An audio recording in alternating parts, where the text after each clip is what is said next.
ये मोबाइल बड़ा भूमिका निभा रहा है। अब कुर्बान जाइए, इस मोबाइल के अंदर में हमारे नौजवान अभी जमाने पहले जमाने में बेटा अगर जवान होता था, बाप बुलाता था कि रे बेटा बिहार करबो रे, तो बेटा कुछ नहीं बोलता था, शर्म से पानी पानी हो जाता था, भाग जाता था बेटा। पूछो बूढ़े लोगों से, पूछना बता देगा। वो बेटा भाग जाता था, शर्म से पानी पानी हो जाता था कि मी बाकी क्या की बोलूं, मी मोगला लगाओ, वो भाग जाता था। और कुर्बान जाओ, और अभी का जमाना ओ बेटा मोबाइल में लड़की का फोटो लेके घूमता है, अम्मा को बोलता है यारे से बिया करूं, यारे से बिया करूं, बा से बोले थी यारे से बिया करूं, नहीं करावो नहीं, बस समझे कि लो ना, अरे समझे कि लो ना। अच्छा देखिएगा, अभी ये जमाना, ये दौर चल रहा है, सिर्फ बातचीत चली है, लड़की लड़के की बातचीत चली है कि मोर बेटा तोर बेटी साथ बिहार करबे, खाली बातें चीज चली है बस। लड़की का नंबर लड़के के पास और लड़के का नंबर लड़की के पास, बोलो बात सही कि गलत है? और अब ये हेलो हुलू शुरू, बताओ ये हेलो हुलू जायज है? अरे अभी तुम्हारी बीवी है, वो अभी तुम्हारी बीवी नहीं है, तुम उसके शौहर नहीं हो, तुम्हारे लिए तुमसे उनसे बात करना हराम है, वो गैर महरम है। हाँ जब निकाह हो जाए फिर बात करो, बाहर करो या अंदर करो, जहां मन वहां बात करो, कोई दिक्कत नहीं है, कोई रुकावट नहीं है, कोई परेशानी नहीं है। हुन्ना लिबासुल लकुम व अंतुम लिबासुल लहुन्ना, बीवी शौहर का लिबास है, शौहर मर्द का लिबास, बीवी शौहर का लिबास, शौहर बीवी का लिबास है, अल्लाह का कुरान कहता है। तो इसलिए नौजवानों, जलसा इस्लाह मुआशरा है, यहां से कुछ जानो, कुछ सीखो। गैर महरम औरत के तरफ निगाह उठा कर ना देखो। एक बात याद रखना, पहली नजर मुआफ है, पहली नजर, अरे बोलो भाई पहली नजर। जैसे रास्ते में जा रहे हैं, कोई लड़की आ रही है, कोई औरत आ रही है, अब नजर पड़ गई, पहली नजर, अब रास्ते में है तो भाई अब तो नजर उठा के तो चलना ही पड़ेगा ना। अब आंख बंद करके तो नहीं चलेगा आदमी, आंख बंद करके चलेगा तो गिर ना जाएगा। अब जा रहा है, नजर पड़ गई, पहली नजर पड़ी, नजर को झुका लो, फिर दूसरी नजर नहीं पड़नी चाहिए, दूसरी नजर नहीं पड़नी चाहिए, यहीं से गुनाह का आगाज होगा। चाहे वो मेरी बेटी हो, चाहे वो मेरी बहन हो, चाहे वो मेरी माँ हो, कोई भी हो, ना लड़की को इजाजत है ना लड़के को इजाजत है। इसलिए अल्लाह ने मर्दों को हुक्म दिया कि अपनी निगाहें नीची करके रखो। अल्लाह तुम्हें इसका इजाजत अता फरमाएगा, अल्लाह तुम्हें इसका इनाम अता फरमाएगा। एक बात याद रखना नौजवानों, मेरे बच्चों, एक बात याद रखना, एक शख्स आया कि या रसूल अल्लाह सल्लल्लाहु अलैहि वसल्लम, मुझे इजाजत दीजिए, मैं ज़िना करना चाहता हूँ। तो अल्लाह के रसूल सल्लल्लाहु अलैहि वसल्लम ने इरशाद फरमाया कि यहाँ करीब आओ, बैठो बैठो, वो बिठाया।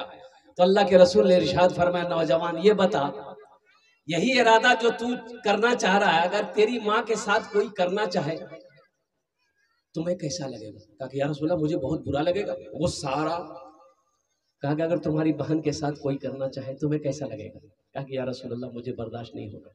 कुर्बान जाओ, अल्लाह के रसूल ने उस नौजवान को समझाया कि सोचो तो सही, यही इरादा तुम किसी के भाई की बहन के साथ करना चाह रहे हो, उस भाई के दिल पे क्या गुजरेगा? किसी के बाप की बेटी के साथ करना चाह रहे हो, उस बाप की बेटी के साथ क्या गुजरेगा? किसी के बेटी के साथ में ये माँ के साथ में ये अमल करना चाह रहे हो, माँ के साथ में क्या गुजरेगा? इसलिए नौजवानों, जो जिसकी जिंदगी अच्छी होगी उसकी मौत अच्छी होगी, जिसकी जिंदगी बुरी होगी उसकी मौत बुरी होगी। एक नेक आदमी था बेचारा, बड़ा नेक आदमी था, जिंदगी भर उन्होंने कभी गुनाह का तस्वुर नहीं किया था बेचारा, जानबूझ। लेकिन वो भी इस वक्त आया कि मजदूरी मिलनी उसकी बंद हो गई, घर का चूल्हा कैसे जलेगा? छोटा छोटा बच्चा है, उसकी एक जवान बेटी थी। घर के हालात को देख कर ना वो लड़की तरफ उठी कि मान के बड़े जो लोग घर में है वो लोग भूख बर्दाश्त कर लेंगे, मैं भूख बर्दाश्त कर लूंगी, ये मेरा बाप जो बूढ़ा हो गया है ये बर्दाश्त कर लेगा, लेकिन ये मेरा छोटा छोटा भाई बहन है ये तो बर्दाश्त नहीं कर पाएगा। वो लड़की बोली कि हमको ही कुछ करना पड़ेगा, मेरे बाप को मजदूरी नहीं मिल रही। तो वो लड़की क्या काम की कि एक दिन सुबह गुस्ल की, गुस्ल करने के बाद बन सवर कर तैयार हुई और अपनी माँ से कहने लगी, अम्मी जान हम जा रहे फला सहेली के पास, रात में हम वापस लौटेंगे। माँ से इजाजत ली और घर से निकल गई। नौजवानों सुनो, ये लड़की निकल तो गई, बाजार के चौराहे पे जाके खड़ी हो गई, दुपट्टा सर से नीचे उतार ली कि कोई ना कोई नौजवान की नजरें हमसे टकराएगी। अब वो दावत देगा गुनाह का, पैसे मिलेंगे, गुनाह तो हम कर लेंगे लेकिन मेरे घर का चूल्हा जल जाएगा, मेरा ये छोटा छोटा भाई, मेरी छोटी बहनों के पेट भर जाएंगे, मेरे बुढ़ापे बूढ़ा बाप के क्या कहते हैं कि इस मुसीबत को देखी नहीं जाती है। ये नौजवान, ये लड़की वो दुपट्टा सर से नीचे उतार कर बाल खोलकर चौराहे पे खड़ी रही। लेकिन अल्लाह अकबर कबीरा, सुबह से लेके शाम हो गई लेकिन किसी नौजवान ने उसके तरफ निगाह उठाकर नहीं देखा। माँ परेशान हो गई कि दिन डूब गया, अभी तक बच्ची आई नहीं है, देखते हैं कि थोड़ा अंधेरा हुआ, बेटी घर आई है, अब कुर्बान जाओ। तो माँ पूछने लगी, बेटी बहुत देर लगा दी, कहाँ चली गई थी? तो बेटी ने सच्चाई बताई। बेटी ने सच्चाई बताई कि माँ, इस चूल्हे को जलाने के लिए मैं अपनी इज्जत को दांव पे लगाने गई थी, लेकिन कुर्बान जाओ कि सुबह से लेकर शाम तक मैं उस चौराहे पे खड़ी रही, किसी नौजवान की निगाह मेरे ऊपर नहीं आई। तो बाप ने तड़प कर कहा, बेटा तुम्हें कोई नौजवान कैसे देखता गंदी नजर से? तुम्हारे बाप ने आज तक किसी गैर महरम औरत की तरफ निगाह उठाकर नहीं देखा। ज़िना एक कर्जा है, एक बात याद रखना नौजवानों, ज़िना एक कर्जा है। आज किसी के साथ तुम ज़िना करोगे, बुराई करोगे, कल को तुम्हारी बहन के साथ, तुम्हारी बेटी के साथ, तुम्हारी रिश्तेदारों के साथ, किसी के ना किसी के साथ कोई ज़िना करेगा, ये कर्जा है। इसलिए बताया गया, जिसकी जिंदगी अच्छी होगी उसकी मौत अच्छी होगी, जिसकी जिंदगी बुरी होगी उसकी मौत बुरी होगी। इंशाल्लाह जिंदगी अच्छी गुजारोगे। कितने लोग तैयार हैं? इंशाल्लाह हाथ उठा मेरा नौजवान। वाह वाह वाह, अल्लाह इन नौजवानों की जिंदगी को बदल दे, हमारे बच्चों के हालात को बदल दे, या अल्लाह इसे नेक बना दे, या इसे अल्लाह वक्त का नमाजी बना दे, मैदान जंग का गाजी बना दे। या अल्लाह मैं दुआ करता हूँ इन नौजवानों को, इन बच्चों को या अल्लाह खाने काबा का हाजी बना दे। आमीन बोला जरा। इबादत करो तुम सदा अपने रब की, ये दुनिया किसी की हुई है न होगी। इबादत करो तुम सदा अपने रब की, ये दुनिया किसी की हुई है न होगी। इबादत करो तुम,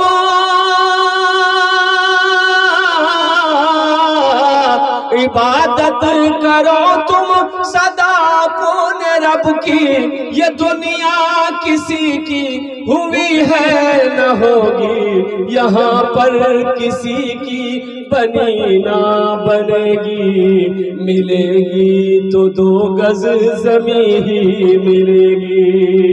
यहाँ पर किसी की बनी ना बनेगी, मिलेगी तो 2 गज जमीन ही मिलेगी। अल्लाह के रसूल ने इरशाद फरमाया कि मोमिन वो है, मुसलमान वो है कि जिसके हाथ से और जबान से किसी को तकलीफ ना पहुंचे। समझा ना बात? আমার কথাটা বুঝতে পারছেন না? मोमिन वो है, मुसलमान वो है जिसके हाथ से और जबान से किसी को तकलीफ ना पहुंचे। हमारी जबान से, हमारे हाथ से किसी को तकलीफ ना पहुंचे, वो मोमिन है। अब अगर हमारे हाथ से किसी को तकलीफ पहुंचती है, जबान से तकलीफ पहुंचती है, तो सोच लिए मेरा ईमान कहां है, सोच लिए मेरा ईमान कहां है। एक आदमी ना बड़ा तंग करता था बस्ती वाले को, बाप रे बाप, इससे झगड़ा उससे लड़ाई, उससे लफड़ा इससे झगड़ा, यानी बस्ती वाला उससे तंग था कि मियाँ ये मरबे की नहीं मरबे, परेशान करे था। हाँ, हर आदमी परेशान था। एक दिन हुआ कि बेचारे को इसकी मौत का वक्त करीब आ गया, तो अपना बेटा को बोला, बेटा जा बस्ती इतनी सब घोरत बोले देवो कि मोर बार आखिरी टाइम छे और माफी मांगबे हूँ, तो तुमरा सब हर घर में आके कह दिया कि मेरे बाप की आखिरी वसीयत है, अब वो मरने वाला है, आप लोगों को बहुत परेशान किया है, तो चलिए मेरे बाप को माफ कर दीजिए आप लोग। तो बस्ती वाला बोला फिर कोई ना कोई लफड़ा लग गई। आया बस्ती वाला सब खड़ा रहा, सब बोले भाया माफ करे दे बमू, भाया मैं बहुत परेशान करे हूँ, तो माफ करे दे, तुमरा माफ करे दे, अल्लाह माफ करे दे भाया, माफ करे दे, आखिरी टाइम छे माफ करे दे। तो सब लोगों ने कहा कि आखिरी टाइम है, ठीक है हमरा माफ करे दो, माफ करे दो, कोनो चिंता नहीं है। बोले भाया तुमरा माफ करे दिलो, बस एक वसीयत छे मोर, पूरा करबो।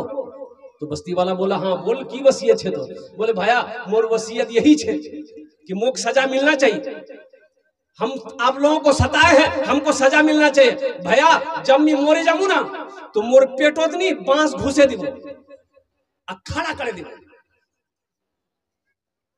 बांस पेट में बांध कर खड़ा कर देना। कोई पूछेगा तो कह देना कि ये बहुत सताया तो बस्ती वाले की सजा मिली है। तो बस्ती वाला बोला ठीक है, मरने वाले की वसीयत को पूरा किया जाए। वो मरने वाला मर गया, अब 2-4-5 आदमी बस्ती का खास आदमी जमा हुआ, बोला कि की करो, बोले नहीं वसीयत पूरा करवा है नहीं। एक बांस लाया, लंबा बांस लाया काट करके, इसको इसका जिस्म में पूरा रस्सी उस्सी बांध के बांस में खड़ा कर दिया। अब बगले में था थाना, कोई जाके खबर कर दिया। आई पुलिस, बोला ये कौन किया? बोले अब्दुल रजाक, अब्दुल गफ्फार, मुन्ना चुन्ना यही सब किया। बोला इधर बोला, सबको हथकड़ी पहना। काहे किया ऐसा? बोला वो बोला तो बोला नहीं था ये कानून जुर्म है, हथकड़ी पहनाओ, जिम में बैठाओ, थाना लेके जाओ। बोला रे बाप मरने के बाद भी नहीं छोड़ा। इबादत करो तुम सदा अपने रब की, ये दुनिया किसी की हुई है ना होगी, यहाँ पर किसी की बने ना बनेगी, मिलेगी तो 2 गज ज़मीन मिलेगी। एक आदमी सफर में है, इसलिए मैं कह रहा हूं नौजवानों कि जिसकी जिंदगी अच्छी होगी इंशाअल्लाह उसकी मौत भी अच्छी होगी, उसकी मौत सजदे की हालत में होगी। इंशाअल्लाह जिसकी जिंदगी अच्छी होगी उसकी मौत मस्जिद में होगी।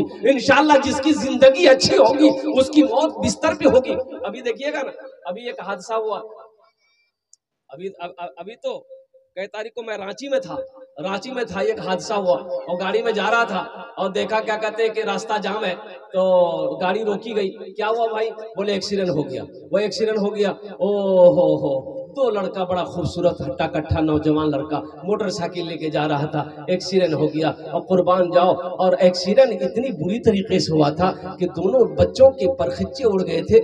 कहीं जिस्म का एक टुकड़ा यहाँ है, कहीं पाँव वहाँ है, कहीं हाथ वहाँ है, कहीं सर वहाँ है। अल्लाह अकबर कबीरा। इसलिए मेरे बच्चों नौजवानों देखो, हम ये नहीं कहते कि तुम तस्बीह लेके मस्जिद में बैठ जाओ, लेकिन कम से कम 5 वक्त की नमाज है, नमाजों की तो पाबंदी करो। गुनाह करते वक्त ये सोचो दुनिया की कोई मखलूक देखे या ना देखे, मेरा अल्लाह देख रहा। मोबाइल में कम गुनाह हो रहा है? बोलो गुनाह हो रहा कि नहीं हो रहा? अरे गुनाह हो रहा कि नहीं हो रहा? तुम दरवाजा बंद करके कोई नहीं देखे, मिनी दरवाजा बंद कर लो, खिड़कियों बंद कर लो, कोई नहीं देख ले। अल्लाह देखोगे नहीं देखोगे? अरे अल्लाह देख लेगी नहीं देख ले? मेरा तो अल्लाह तो पूछेगा मेरे बच्चों कि दुनिया से आया है मेरे लिए क्या लाया है।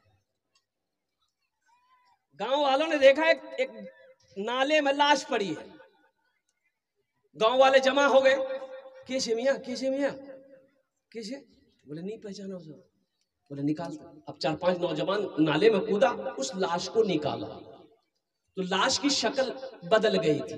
ऐसा मालूम हो रहा था कि मरे हुए 2-3 दिन हो गया, इसको फूल गई लाश। तो अब गांव वाले सोचे कि भाई कैसे समझ में आएगा।